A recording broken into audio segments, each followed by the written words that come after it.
Nous retrouvons dans cette vidéo pour effectuer ensemble la correction du cas Gwendal. Pour rappel, cette entreprise avait des problèmes de trésorerie et on vous demandait de calculer la CAF ainsi que faire le premier et deuxième partie du tableau de financement. Commençons par calculer la CAF. Vous aviez un modèle avec l'ensemble des informations à l'intérieur, vous n'aviez plus qu'à aller chercher les informations et de faire le calcul. La CAF, on part du résultat de l'exercice N, donc 145 087,14, plus les dotations aux amortissements, 96 738,86, plus la dotation aux provisions, 1954, moins les reprises sur provision, 2224, plus la valeur comptable nette du matériel cédé, 7050, qui correspond à 9050, donc le prix d'achat, la valeur brute de l'immobilisation, moins les 2000 euros, puisqu'il restait, elle a été amortie pour 2000 euros, d'accord, moins les produits de cession de matériel cédé, donc moins 5700 euros, pardon, excusez-moi. Donc, on retrouve un résultat de CAF de 242 906 euros, ok.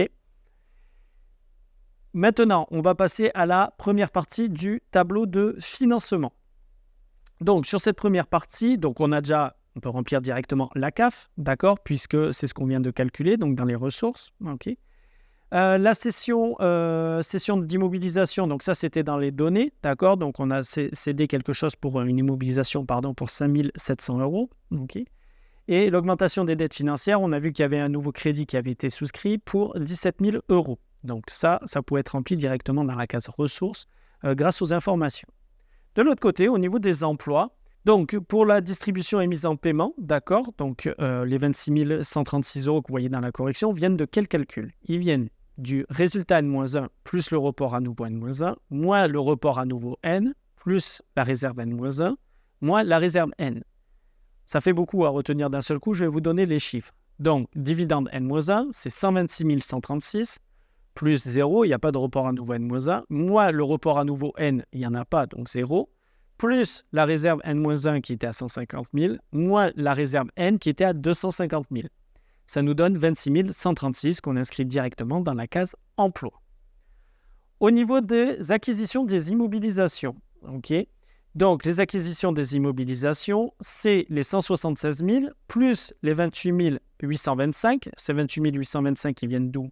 Du matériel et outillage. Donc, c'est 59 000 moins 40 125 plus 9 050. Attention, il faut bien prendre la valeur comptable brute lors de ce calcul. Et ça nous donne ces fameux 28 825. Donc, l'acquisition des immobilisations, c'est 204 825 euros qu'on reporte directement dans nos emplois.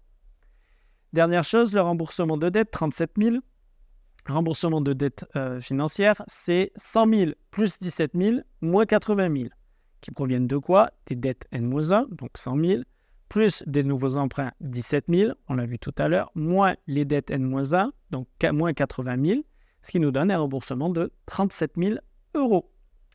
Ok, donc tout cela, si on fait nos calculs comme d'habitude, ça nous donne une variation du fonds de roulement net global en emploi net de 2 355 euros. Passons maintenant au deuxième tableau, deuxième partie de tableau, avec le besoin et le dégagement. Je pense que vous arrivez maintenant à bien cerner la notion de besoin et dégagement. Je pense que l'analyse sera plus parlante pour vous aider. Passons donc à l'interprétation. Les ressources de l'entreprise sont l'autofinancement, CAF moins dividende, d'accord, 224 906 moins 26 136, c'est égal à 198 770. Il y a une cession d'actifs qu'on peut compter, 5 700, et un nouvel emprunt à long terme, 17 000 euros. Ça nous fait un total des ressources de l'entreprise à 221 470 euros. Elle a utilisé ces ressources pour financer ses investissements, 204 825, et rembourser une partie de sa dette, 37 000 euros. Il lui manque 20 355 euros pour rembourser le restant dû de sa dette annuelle. Ce besoin à long terme sera compensé par sa trésorerie. La réduction des délais règlement client permet de compenser la réduction des dettes fournisseurs. Cette entreprise a préféré financer ses investissements via son autofinancement plutôt que d'avoir recours à des emprunts bancaires. Cela a été bien maîtrisé car peu d'impact sur la variation de son FRNG, donc il n'y a que moins 2355 par rapport à N-1. D'accord ? J'espère que tout ça vous a permis de comprendre ce deuxième tableau et de rentrer les informations où il faut. Par exemple, pour les stocks en cours, cette fois-ci, on a un dégagement de 21 000 euros, d'accord? Comme les créances clients, où on a un dégagement de 44 000 euros.